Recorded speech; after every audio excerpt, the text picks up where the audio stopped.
आजादी की लड़ाई में भारत के वीरों ने बहादुरी और कुर्बानी की एक मिसाल कायम की। इन वीरों की कहानियां हमें आज भी प्रेरित करती हैं और उनके बलिदान को याद दिलाती हैं। उन्हीं वीरों में से एक थीं प्रीतिलता वाडेदार। प्रीतिलता का नाम भारतीय स्वतंत्रता संग्राम के इतिहास में स्वर्ण अक्षरों में लिखा गया है। चटगांव, जो आज बांग्लादेश में है, में जन्मी प्रीतिलता की जिंदगी भले ही छोटी थी, लेकिन उनका प्रभाव बहुत गहरा था।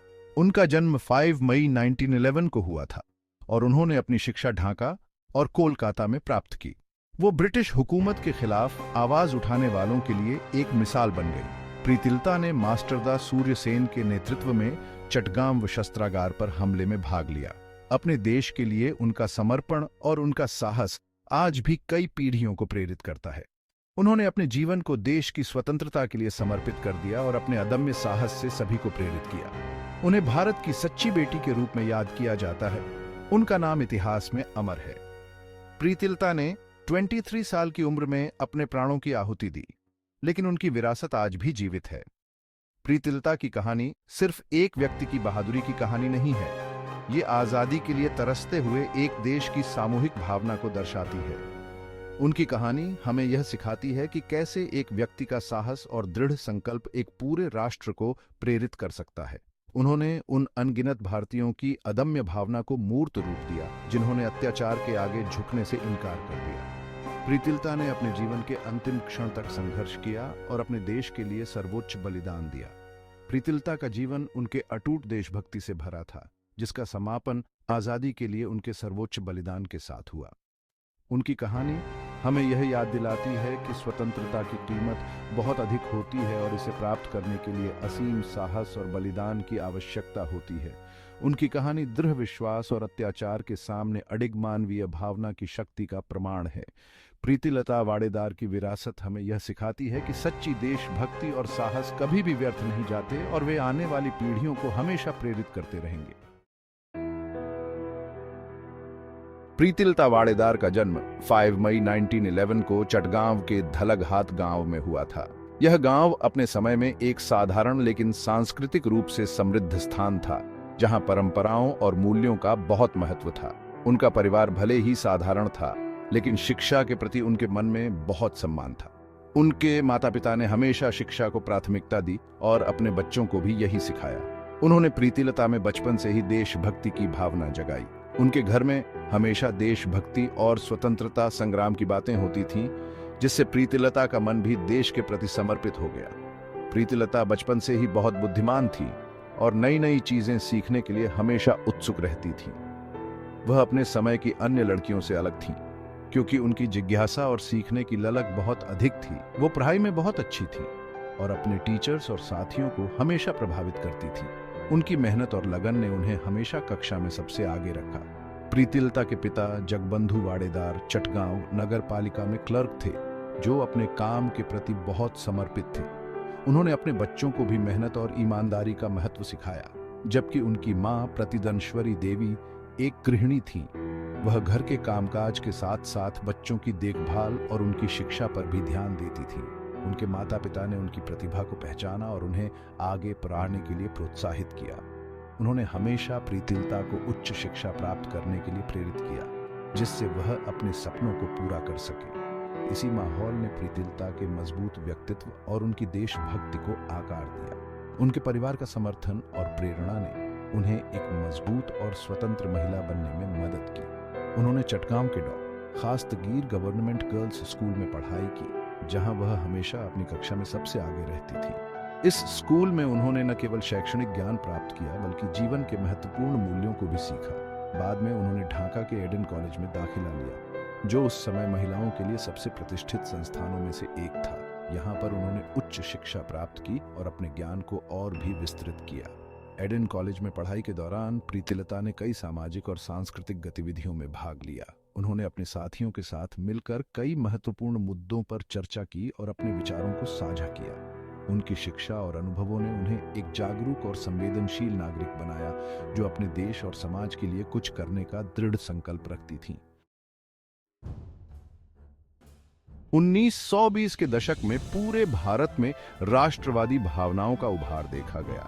महात्मा गांधी के नेतृत्व में भारतीय राष्ट्रीय कांग्रेस ब्रिटिश शासन के खिलाफ अपनी लड़ाई में आगे बढ़ रही थी। राष्ट्रीय चेतना की यह लहर प्रीतिलता पर भी हावी हो गई, जिससे उनके भीतर अपने राष्ट्र की स्वतंत्रता के लिए एक प्रबल जुनून पैदा हुआ। एडेन कॉलेज में पढ़ाई के दौरान प्रीतिलता छात्र राजनीति में सक्रिय रूप से शामिल हो गईं। वह दीपाली संघा, जो महिलाओं का एक क्रांतिकारी समूह था, में शामिल हो गईं, जहां उन्होंने शारीरिक और वैचारिक प्रशिक्षण प्राप्त किया। इस घटना ने प्रीतिलता के जीवन में एक महत्वपूर्ण मोड़ ला दिया, जिससे उनका ध्यान शिक्षा से हटकर स्वतंत्रता संग्राम में सक्रिय भागीदारी की ओर केंद्रित हो गया। बंकिम चंद्र चट्टोपाध्याय और रविंद्रनाथ टैगोर जैसे क्रांतिकारियों के लेखन से प्रेरित होकर प्रीतिलता ब्रिटिश अत्याचार के खिलाफ लड़ाई में योगदान देने के लिए दृढ़ हो गई। भाग 4, सशस्त्र संघर्ष में शामिल होना। सूर्यसेन और चटगांव समूह। 1930 में सूर्यसेन नामक एक युवा क्रांतिकारी ने चटगांव में एक सशस्त्र प्रतिरोध समूह का गठन किया। सूर्यसेन, जिन्हें प्यार से मास्टरदा के नाम से जाना जाता था, ने प्रीतिलता की बुद्धिमत्ता, साहस और अटूट देशभक्ति को पहचाना। उन्होंने उनमें नेतृत्व की क्षमता देखी और उन्हें अपने समूह में भर्ती कर लिया। सूर्यसेन के मार्गदर्शन में प्रीतिलता ने गुरिल्ला युद्ध, आग्नेयास्त्रों को संभालने और विस्फोटकों का प्रशिक्षण प्राप्त किया। उन्होंने खुद को एक अनुशासित और निडर सैनिक साबित किया, जो अपने देश के लिए अंतिम बलिदान देने के लिए तैयार थी। चटगांव समूह में प्रीतिलता की भागीदारी ने निष्क्रिय प्रतिरोध से ब्रिटिश शासन के खिलाफ सक्रिय सशस्त्र संघर्ष में एक निर्णायक बदलाव को चिह्नित किया। उसने अपने राष्ट्र के भाग्य में एक अटूट विश्वास के साथ, अटूट दृढ़ संकल्प के साथ इस खतरनाक रास्ते को अपनाया। भाग 5, साहसिक योजना। यूरोपीय क्लब को निशाना बनाना। चटगांव में यूरोपीय क्लब ब्रिटिश उपनिवेशवाद का प्रतीक था। यह एक ऐसी जगह थी जहां ब्रिटिश अधिकारी और उनके परिवार इकट्ठा होते थे, जो उस दमनकारी शासन की एक कठोर याद दिलाता था। सूर्यसेन ने क्लब के प्रतीकात्मक महत्व को पहचानते हुए उस पर हमला करने की एक साहसिक योजना तैयार की। यह दुस्साहसिक योजना केवल अवज्ञा का कार्य नहीं थी, यह अंग्रेजों का मनोबल गिराने और उत्पीड़कों के दिलों में भय की भावना जगाने के लिए एक रणनीतिक कदम था।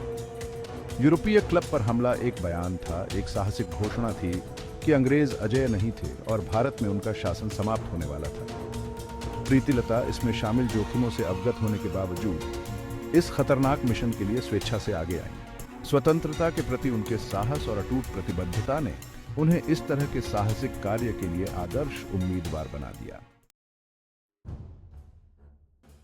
भाग 6, साहस की एक रात। छापेमारी और उसके बाद 18 सितंबर 1932 की रात को प्रीतिलता वाडेदार ने एक आदमी के वेश में 12 क्रांतिकारियों के एक समूह का नेतृत्व करते हुए यूरोपीय क्लब पर एक साहसिक हमला किया।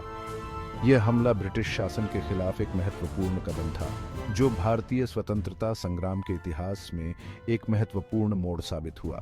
पिस्तौल और हथगोले से लैस होकर उन्होंने क्लब में धावा बोल दिया, जिससे वहां एकत्रित ब्रिटिश अभिजात वर्ग के दिलों में अफरा तफरी और दहशत फैल गई। इस हमले का उद्देश्य केवल हिंसा फैलाना नहीं था, बल्कि ब्रिटिश शासन के खिलाफ एक मजबूत संदेश देना था। हालांकि उनका प्रारंभिक उद्देश्य रहने वालों को बंधक बनाना और राजनीतिक बंदियों की रिहाई की मांग करना था, लेकिन स्थिति जल्दी ही नियंत्रण से बाहर हुई। क्रांतिकारियों ने अपने साहस और दृढ़ संकल्प का परिचय दिया, लेकिन परिस्थितियां उनके पक्ष में नहीं थी। अचानक हुए इस हमले से क्रांतिकारियों को फायदा हुआ, जिससे वे हताहत करने और प्रतिरोध का एक शक्तिशाली संदेश देने में सफल रहे। इस हमले ने ब्रिटिश अधिकारियों को हिलाकर रख दिया और भारतीय स्वतंत्रता संग्राम में एक नई ऊर्जा का संचार किया। हालांकि अचानक हुए हमले से अचंभित होकर क्लब के गार्डों ने अंततः जवाबी कार्रवाई की, जिससे एक भयंकर गोलीबारी हुई। इस गोलीबारी में कई क्रांतिकारी घायल हो गए, लेकिन उन्होंने हार नहीं मानी और अपनी लड़ाई जारी रखी। संख्या और हथियारों में कम होने के बावजूद प्रीतिलता और उनके साथियों ने असाधारण बहादुरी के साथ लड़ाई लड़ी, ब्रिटिश सेना के खिलाफ अपनी जमीन पर डटे रहे। उनकी इस वीरता ने भारतीय स्वतंत्रता संग्राम के इतिहास में एक अमिट छाप छोड़ी और आने वाली पीढ़ियों के लिए प्रेरणा का स्रोत बनी। भाग 7, पकड़े जाने से ज्यादा सम्मान की मौत को चुनना। प्रीतिलता का अंतिम कार्य। जैसे जैसे लड़ाई आगे बढ़ी, प्रीतिलता वाड़ेदार अदम्य साहस और दृढ़ संकल्प के साथ लड़ी। हालांकि क्रांतिकारियों ने जल्द ही खुद को भारी हथियारों से लैस ब्रिटिश सुदृढ़ीकरण से घिरा हुआ पाया। अपनी स्थिति की गंभीरता को समझते हुए सूर्यसेन ने अपने साथियों को तितर बितर होने और बच निकलने का आदेश दिया। हालांकि प्रीतिलता ने अपने मिशन को छोड़ने से इनकार कर दिया। उसने अपनी साथियों की वापसी के लिए कवर प्रदान करते हुए बहादुरी से लड़ना जारी रखा। आसन्न कब्जा का सामना करते हुए और अपनी क्रांतिकारी भावना के अनुरूप प्रीतिलता ने अपमान से अधिक मौत को चुना। उसने साइनाइड खा लिया, शहादत को गले लगा लिया और भारतीय इतिहास के इतिहास में अपना नाम दर्ज करा लिया।